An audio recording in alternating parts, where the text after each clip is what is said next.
परीक्षित जी को जो श्राप लगा वो श्राप हम सबको लगाए। हम में से कोई ऐसा नहीं है वो श्राप जिसको न लगा। बोले क्या श्राप है? बोले आज से 7वें दिन तक्षक डस लेगा।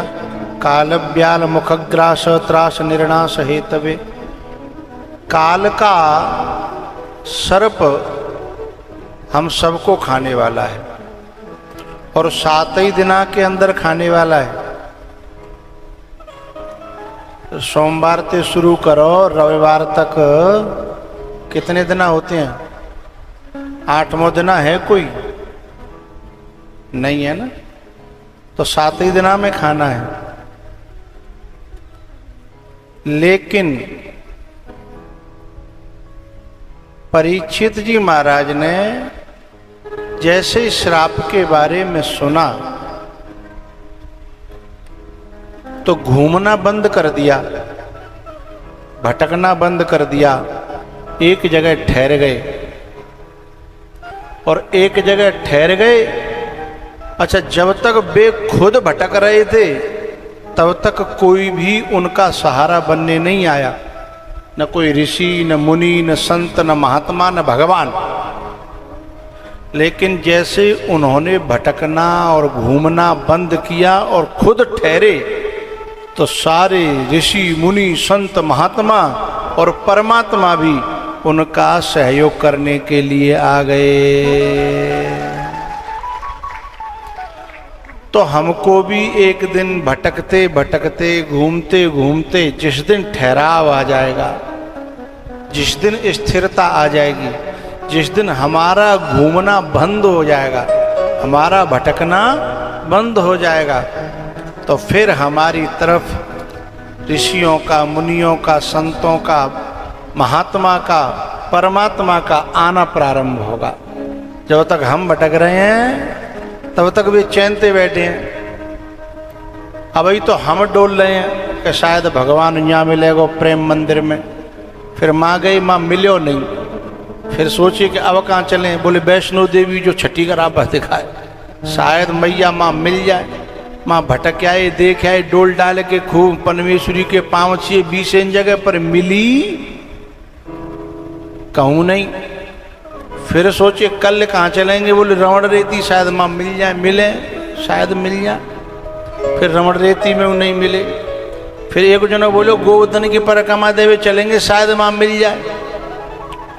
फिर मऊ गए, फिर वहाँ भी नहीं मिले।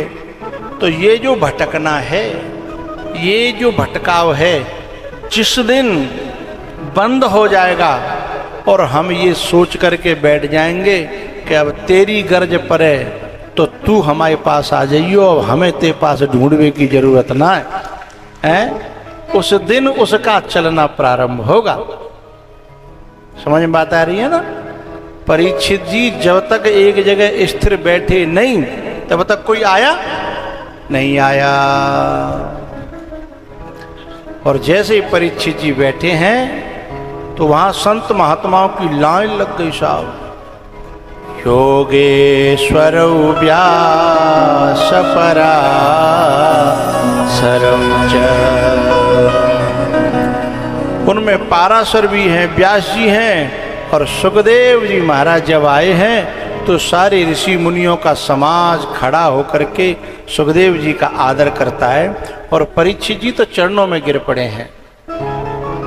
ये शाम संस्मरणात् पुंसां सद्यः शुद्ध्यन्ति वै गृहा।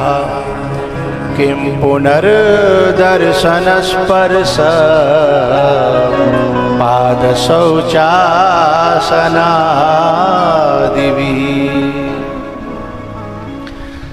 जिन संतों का स्मरण करने मात्र से हमारा हृदय पवित्र हो जाता है, ये शाम संस्मरणात्, मात्र स्मरण करने से हृदय पवित्र हो जाता है। फिर ऐसे संतों का कहीं दर्शन मिल जाए और फिर कहीं स्पर्श मिल जाए और फिर कहीं अपने हाथ अंते बनाए के उन्हें पवावे को मौको मिल जाए और फिर उनकी वाणी से दो शब्द मिल जाएं, फिर तो कहना ही। पर ये सौभाग्य सबको प्राप्त पुण्य पुंज बिनु मिलहि न संता, पुण्य पुंज बिनु मिलहि न संता, सतसंगति संसृत करे अंता। एक तो पुण्यों का पुंज हो, लेकिन एक बात का हमेशा ध्यान रखना, केवल पुण्यों से भी संत नहीं मिलते। बिनु हरि कृपा मिलहि नहीं संता। बिनु हरि कृपा, दोनों का संयोग होना चाहिए, क्योंकि पुण्य भी फलोन्मुख तब होंगे जब उनको फलोन्मुख करने वाले ठाकुर जी उन्हें फलोन्मुख करेंगे तब, हैं? नहीं तो पता है बहुतों के खेत बीज बोने के बाद में भी उपजते नहीं है। और दूसरी बात तुम्हारी समझ में आ जाए तो तालियों से स्वागत करिएगा। बात को मैं तुम्हारे दिल तक पहुंचाना चाहता हूं। पहली बात तो यह है कि बीज बोने के बाद में भी खेत खाली रह जाते हैं और बहुतों के खेत बिना बोए भी उपज करके लहलाते रहते हैं, क्योंकि बीज भी तो ठाकुर जी की इच्छा के ऊपर है ना। उपजेगा क्या? नहीं उपजेगा। बीज स्वतंत्र नहीं है। अगर ठाकुर जी नहीं चाहेंगे तो भले ही बढ़िया से बढ़िया क्वालिटी को बीज होए, अच्छी से अच्छी कंपनी को जो है बाजरा को, गेहूं को, मक्का को बीज लियाओ और खूब बढ़िया बोयो, लेकिन 3 दिन है गए, 4 दिन है गए, 10 दिन है गए, बोले का भयो, बोले मारे हो गयो। किसान बैठे सब लोग, फिर बीज पीछे तक आ कहते हैं, बोले बीज मारे हो गयो। और एक ने वैसे ही हल चलाए दो। कौन है? हाँ, धना भगत को हरि सो हेतु और बिना बीज के उपजो खेत। बिना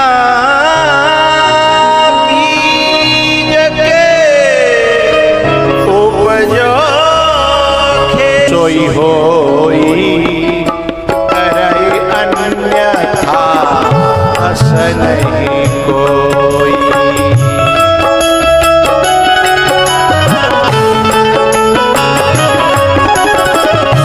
करहि अन्यथा अस नहीं कोई,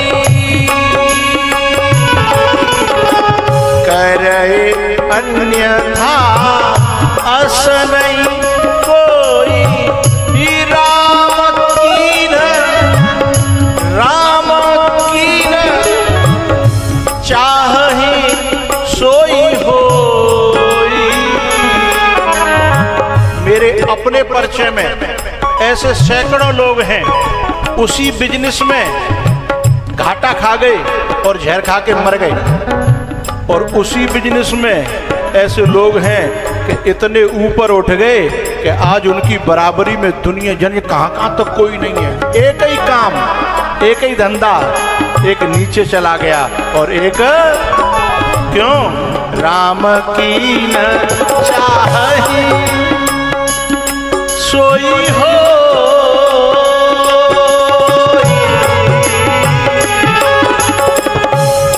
जिन्होंने ये सोचा था कि मैं अपने बल पे कर लूंगा, वे गर्त में डूब गए। और जिन्होंने कहा ठाकुर तेरे सहारे हैं, मैंने छोटा सा काम खोल लिया है, अब चाहे बंद करा देना और चाहे चालू करा देना, हैं? वे धंधे पे गए ही नहीं और धंधे बढ़ते चले गए। हैं? क्यों?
कृपा के बिना चलता नहीं है, कृपा के बिना चलता नहीं है।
वासनाएं अमित रूप लेकर,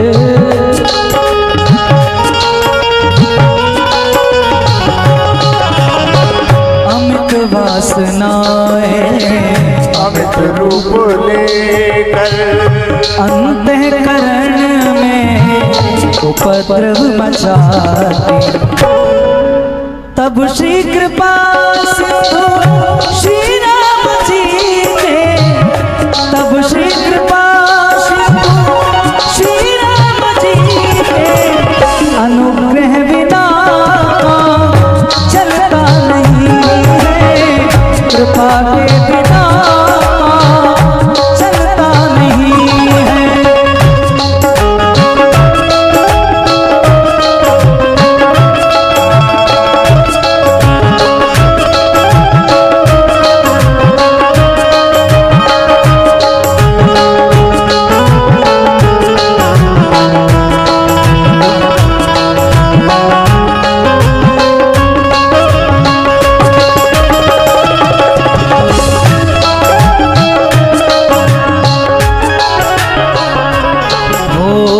सद्गुरु शुभाशीष पाने से पहले,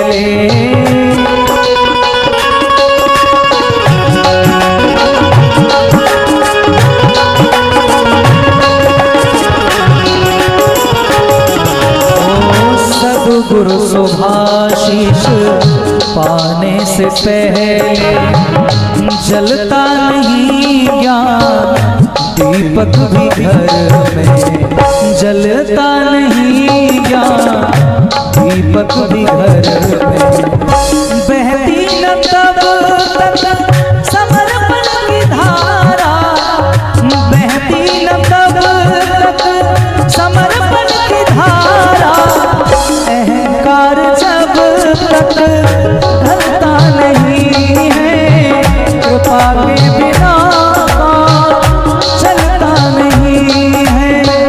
परिश्रम करे कितना भी ले, कृपा के बिना चलता नहीं है, कृपा के बिना चलता नहीं है, कृपा के बिना चलता नहीं है।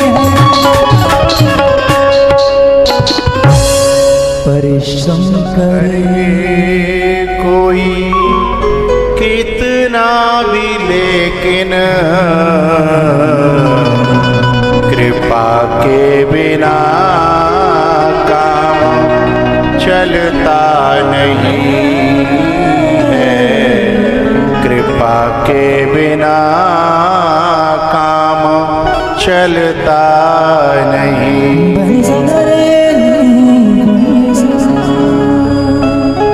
लेकिन कृपा कब होती है भैया? जब भटकाव मिटता है और ठहराव आता है। परीक्षित जी में ठहराव आया, इसलिए ऐसी कृपा हुई कि सुखदेव जी महाराज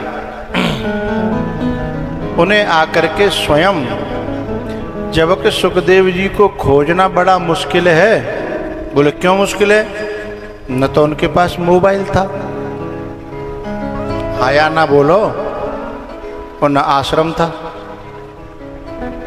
और न कोई ट्रस्ट था, न ऑफिस थी। हैं भाई, हम लोगन के तो कोशिश ये होती रहती है कि एक आश्रम नहीं, कम से कम 2-3 तो होनी चाहिए। एक यहाँ होना चाहिए, एक वहाँ होना चाहिए, हैं? फिर मोबाइल होने चाहिए 1-2, फिर 1-2 नंबर फिर और अलग लोगों पे होने चाहिए, फिर भी लाइन पे चलनी चाहिए, यूट्यूब पे है, फिर भी बिना समारे भाई होने चाहिए, फिर भी मिलवाई भाई होनी चाहिए, है ना।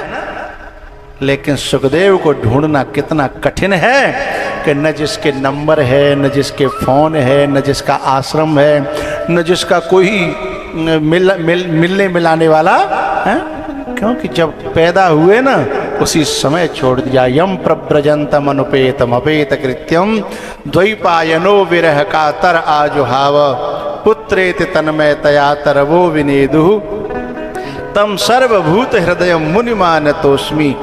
ऐसा महापुरुष जिसके कोई न आगे है न पीछे है, न कोई मिलने वाला न मिलाने वाला। लेकिन प्यारे गजब की बात कहनी है मुझे, जिस दिन अपने आप में ठहराव आ जाएगा, ऐसा महापुरुष बिना कॉलिंग के, बिना बिचौलिया के, बिना किसी, क्या कहते हैं इनको, एजेंट क्या कहते हैं, बीच के जो एजेंट होते हैं, बिना बिचौलिया के, बिना एजेंट के, बिना किसी फोन के, बिना किसी पते के, ऐसा महापुरुष भी जीवन में खिंच करके चला आएगा अपने आप। कब? जब ठहराव आ जाएगा तब। और ठहराव नहीं है तो कितना भी भटकाव बना रहे हैं। भगवान से एक दिन शिकायत करने लगा भक्त कि मैं तुम्हें इतना ढूंढ रहा हूं, आप मिल क्यों नहीं रहे? मैंने वहां ढूंढा, हरिद्वार में, ऋषिकेश में भी ढूंढा, बद्रीनाथ में भी गए, नैमिषारण्य भी, द्वारका में भी, अब आगे जगन्नाथ को नंबर है, जगन्नाथपुरी को, है ना। अब जगन्नाथपुरी को नंबर 6 जनवरी से, है ना, 6 जनवरी से जगन्नाथपुरी को नंबर ढूंढवे को, है ना। बोले तू मिलता क्यों नहीं है? तो भगवान का कहना है, बोले जब तक तू ढूंढ रोका है तब तक तू ढूंढ ले, जब तो पे ढूंढो न जाए तो मोते कह दियो, फिर मैं मिल जाऊंगा। अभी तो अपनो भले है ना। सुनेरी मैंने निर्बल के बल राम, सुनेरी मैंने निर्बल के बल राम।